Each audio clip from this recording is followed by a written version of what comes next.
based on those values of the human civilization, and Indian people struggles over centuries to set up a republic to achieve those goals. Friends, you have got my prepared speech. I will read some parts of it because I am here to really listen to all of you and gather more inspiration and courage. I don't know if there are people who are older than me, probably. I'm 81.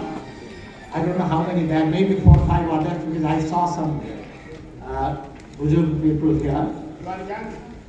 I'm young. Okay, you have met me young.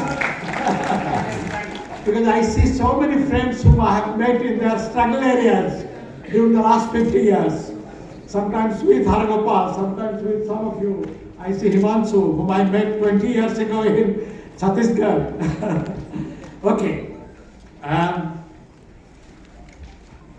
History is calling us. इतिहास हमको डाक रहा है. Save democracy, save Indian constitution, save India. Unite in struggle to defend the values of freedom struggle. In English it is freedom, equality, solidarity. You know, fraternity is only brotherhood. That's a little male-centric, so we have to find in our own ways. This Sahajivan, Ubuntu, Sahajivan, living together. You are, I am because you are. We are so interdependent. And so Paripalana, self-rule, Swaraj. So Swadhinta or Swatantrata, Samta or Samanata, Sanghati and Swaraj. These 4 values, in fact they were the values which the struggle for Swaraj focused, and the constitution put them in the preamble and had the institutions laid out to achieve those. Friends, my request is, have faith in history. We shall win, we shall defeat fascism, authoritarianism, neocolonialism and neoliberalism. Have faith in people, have faith in future. This is the lesson from history. History is calling upon us to awaken further. I think our awakening is not adequate. This is an initiative to awaken us further in defense of the fundamental values of the freedom struggle waged by the people of India against colonialism and all forms of injustice and oppression that Indian people suffer from. In this great hall, named after a veteran communist leader and a fighter for democratic rights of workers and peasants, Comrade Harkishan Singh Surjit, and we are meeting soon after the International Women's Day, the great day of fighting for equality of gender and of all differentiations. We must respond to the challenge of oppressive forces of autocracy, authoritarianism, neocolonialism and fascism that people of India are confronted with today. History is calling us to face this challenge sincerely and democratically. History is calling upon us, above all, to shed off our personal, sectional and partisan interests and unite to launch a fresh satyagraha for saving democracy, saving India. Saving secularism is part of saving democracy. It is part of saving the premier values of our constitution: equality, freedom, justice, and Swaraj. By this call, people of India to face the onslaught on the basic values of our constitution from a regime that is determined to impose a socio-political system, not just a political regime, the whole socio-political system of Hindutva chauvinism, on the multicultural, multireligious, multilingual society, thus violating the constitutional commitment to equality of all citizens. It is advancing the neoliberal agenda of the corporates that is causing enormous hardships to farmers, workers, and the poor as a whole, and the youth in particular, and Dalits and Adivasis in particular, and women among all these classes in particular.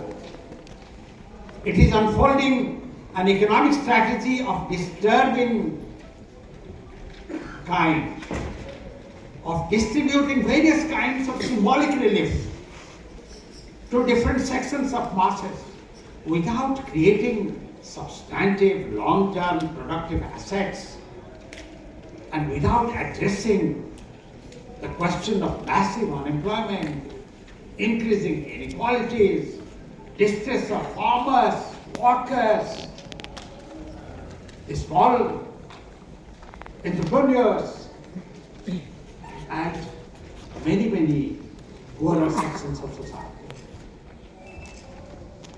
But the propaganda machine of the government presents them as pro-poor policies, whereas the reality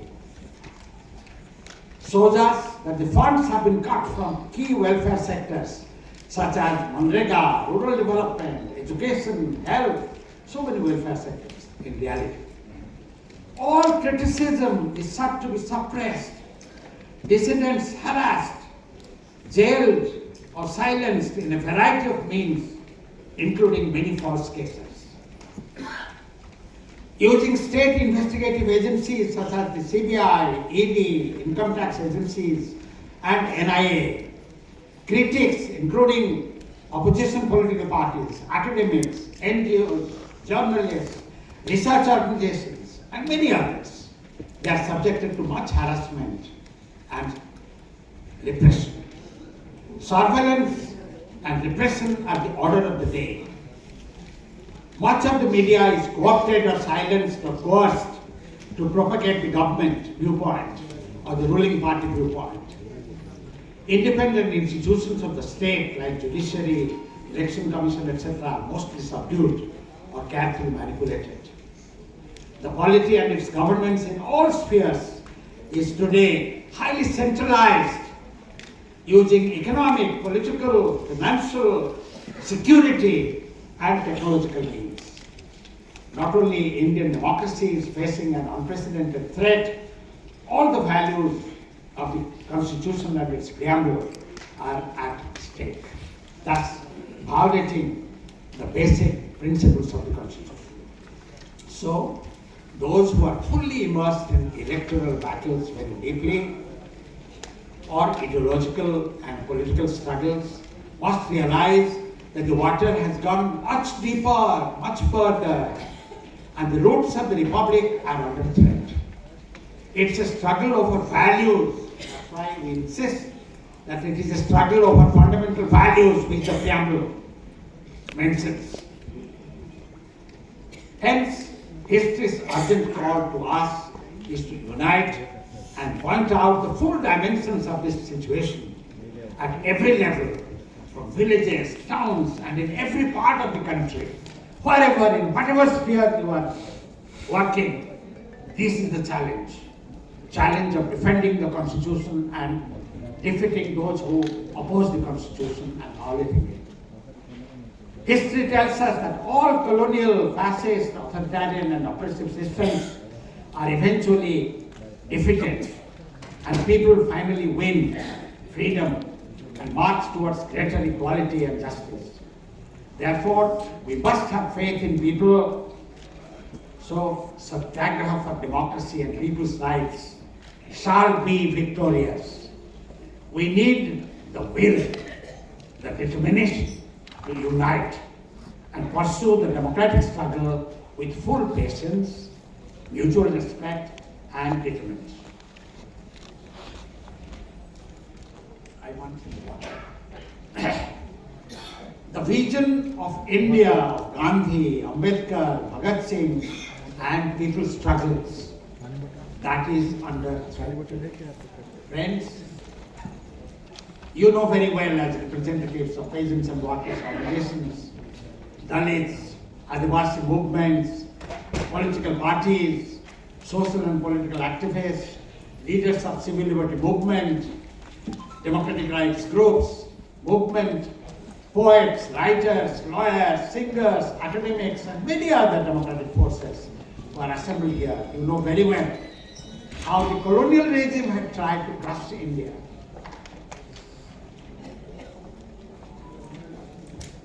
Please understand, what does Bharat Bachao here means? Colonialism had tried to crush India, expropriated Indian people's wealth, destroyed their knowledge systems, divided them on the basis of religion, caste, language, region, and so on. Divided as a part of its ruling strategy, and calling us, the colonized people, uncivilized, stratifying them even further, calling some of us as primitive tribes, and so on. To fight that challenge, Indian people waged struggles on many fronts to assert the right to equality of nations and peoples. This is what was Swaraj struggle all about. They launched many movements, and these gains of our movements were put into the Constitution of India. It's true that many progressives, including Gandhians and Ambedkarites, had points of dissatisfaction with the Constitution. That's also true. That they called it a compromise and so on, compromise with ruling forces. But even then, it embodied enough consensus about the kind of society the freedom fighters wanted to build in India. And the essence of that are the values in the preamble. That's why in all our meetings in Bharat Bachao, we start our meetings by reaffirming the preamble, those values. A new India thus was born. Today that India is under threat. Hence, we want Bharat Bachao. We want to save the India that we fought for and achieved, and the India that is envisaged in this constitution. And we read very clearly justice, liberty, equality, fraternity. And each of them has rich meaning. I will not go into that. Now I come to the past decade of neoliberal Hindutva politics. The intensified attack is most evident during the past decade. It has continued throughout 75 years. People have struggled and have achieved, but we have many arenas of vibrancy of our democracy and many achievements. For the past decade of neoliberalism and communal authoritarian rule, both in the pattern of winning elections and in the method of governance, has the following strategy. This has to be understood. The scale of its use of institutions of the Republic to serve the ruler's political interests rather than promoting the values of the Constitution is unprecedented. How they are using these institutions. Second, weaving a formidable strategy of long-term political domination. You know, they talk about 50 years, 100 years of rule like this. It has gone much beyond our familiar notions of political parties. You know, who talk about 5 years. No, they are weaving a very long-term formidable strategy to replace our pluralist democratic politics. Third, state power is used to establish structures of domination spanning all spheres of society, economy, culture, rather than allowing democratic space to operate autonomously through debates, rights and duties, both being performed and so on. No, they want one kind of society and using that strategy. Fourth, combining domestic and global realms. Now the G20, okay? Global and domestic realms The regime uses all the forums, domestic and global, to achieve its partisan goals. And finally, making full use of the latest smart technology of communication, surveillance, repression, and legitimation, creating popularity for its ideas. It has organized a large army of technocrats, both in computer rooms as well as on the streets. Even yesterday there was a lynching, in Bihar. And they are trying to promote this strategy in all arenas of government and society, both state and society. Therefore, friends,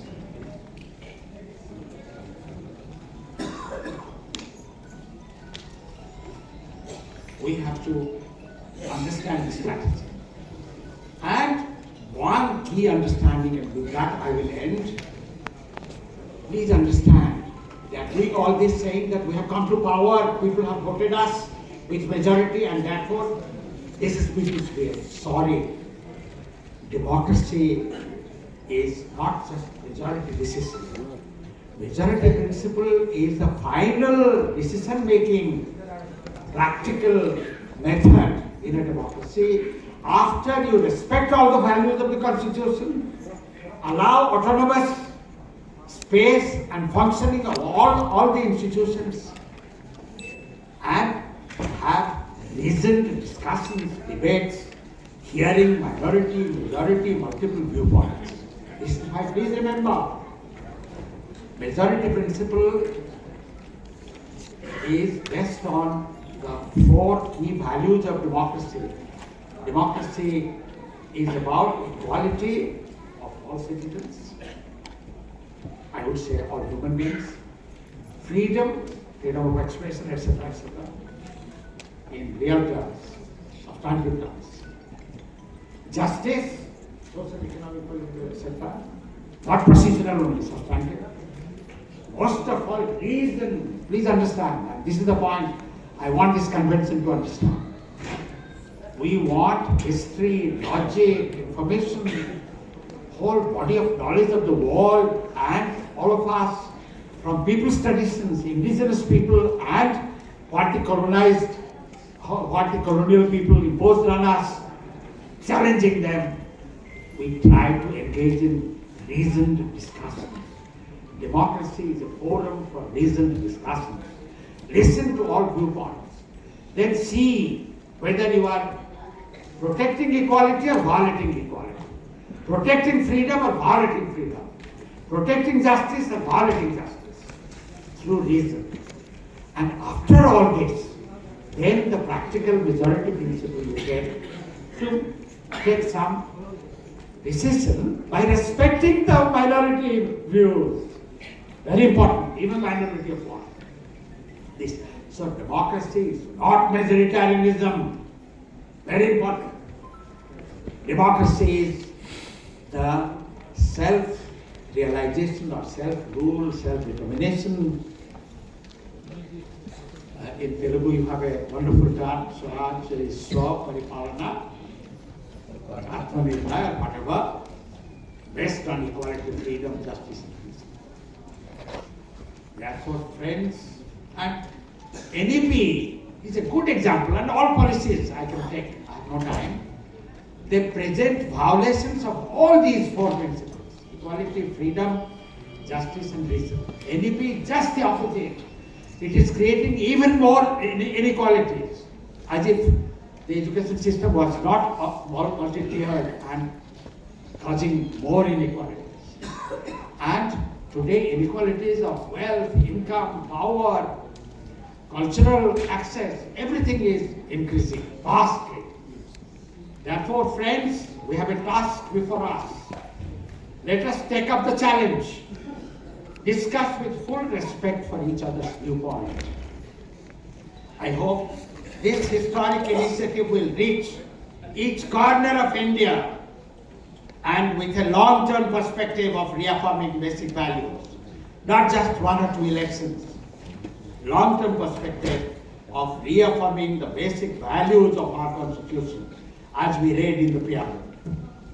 We shall succeed in protecting and preserving our constitution and save India.